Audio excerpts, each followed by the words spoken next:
was Sasuke's reply, as he looked around.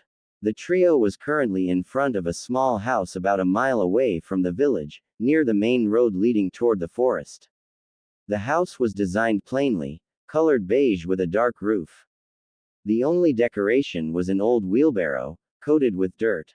Despite the nearby forest, the garden in the yard was dead and overgrown with grass and various weeds. The soil around the plants was dry and cracked. It looked unsuitable for any plant, except maybe a cactus. Neji spoke, "You have been assigned to clear out the weeds, and replant new flowers." "Really? I never would have guessed," Sasuke remarked dryly. Naruto looked confused. "Okay, but where is he supposed to get the flowers from?" Quote. Hearing this, Sasuke smiled bitterly. "Let me guess. I need to take that wheelbarrow and go to the Yamanaka flower shop, fill it up, come back here and plant the flowers, and repeat as necessary, right?" Neji nodded and added, "You also need to cart away the weeds."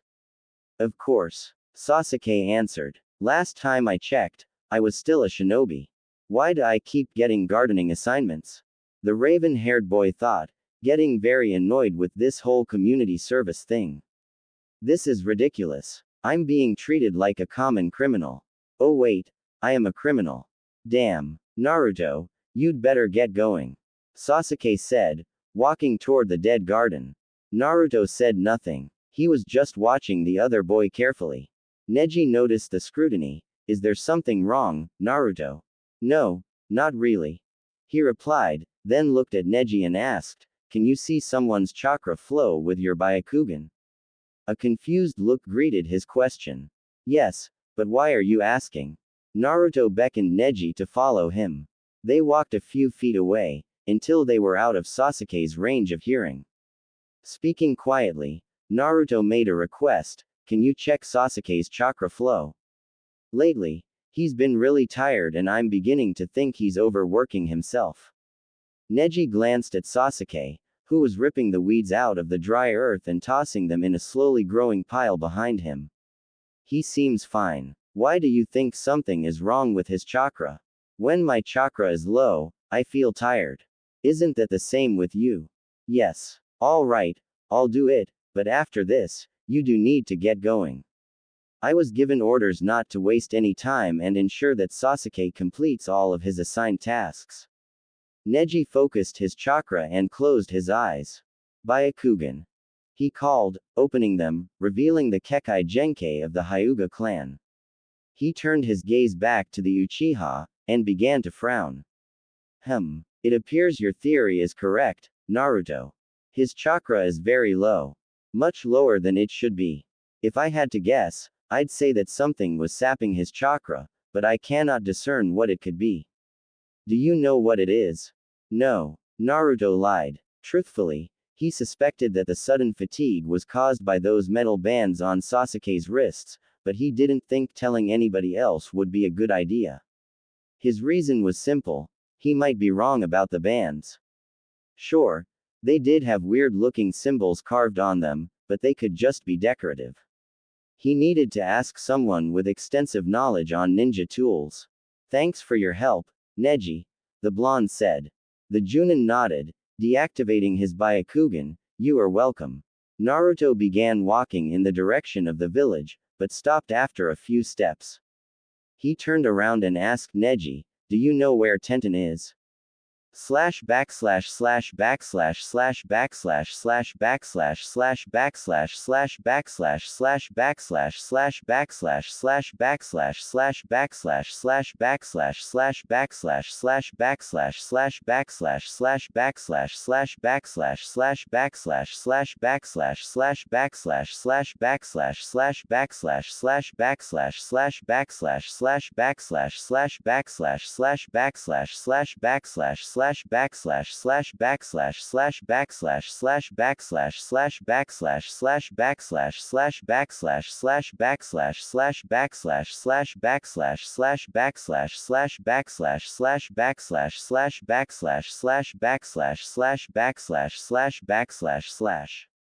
Various ninja tools littered the grass of the training field. They were mostly kunai and shuriken, and their blades gleamed in the sun. A girl with brown hair in twin buns, one on either side of her head, began gathering them together. She paused when she heard footsteps approaching. Taking a few kunai in her left hand, she stood ready to use them if necessary. "Hey Tenten," a voice called, sounding cheerful. The girl smiled, and relaxed. She knew that voice. "Hi Naruto. It's been a while since I've seen you," Tenten said, watching as a boy with spiky blonde hair entered her line of sight. Naruto returned her smile and said, "Yeah, I was going to say the same thing." Then he remembered his purpose for the visit. "You're a master of ninja tools, right?" Tenten laughed. "Well, I wouldn't call myself a master, but yeah, I do know a lot about them." "Did you want some information on one?" An eager nod answered the question. "Yeah. Have you ever seen a black wristband made out of metal, with weird things on it?" "Weird things?" she asked, looking a bit puzzled. "They look like squiggly lines, and when it's worn, it causes the wearer to get tired really easily," Naruto said, hoping that cleared up some confusion. Tenten was quiet, twirling a kunai with her right hand, thinking about the boy's peculiar description. Finally, realization was visible on her face. "You must be talking about a chakra restriction band." Before he could say anything, the girl continued, providing a detailed description. "There are 3 types of chakra restriction bands. Level 1 is white, made out of paper. It causes the wearer to become sluggish and slow down. It can be removed by being cut away. Level 2 is silver painted wood. It causes the wearer to lose chakra, even after the most simple of tasks. It needs to be burned off. Level 3 is the most dangerous one. It is black, made out of a metal, typically steel. It causes the wearer to lose both chakra and energy as long as it is worn. If it is worn for several days, the wearer will eventually die. Unfortunately, it cannot be removed. At least, I don't know how it could be removed."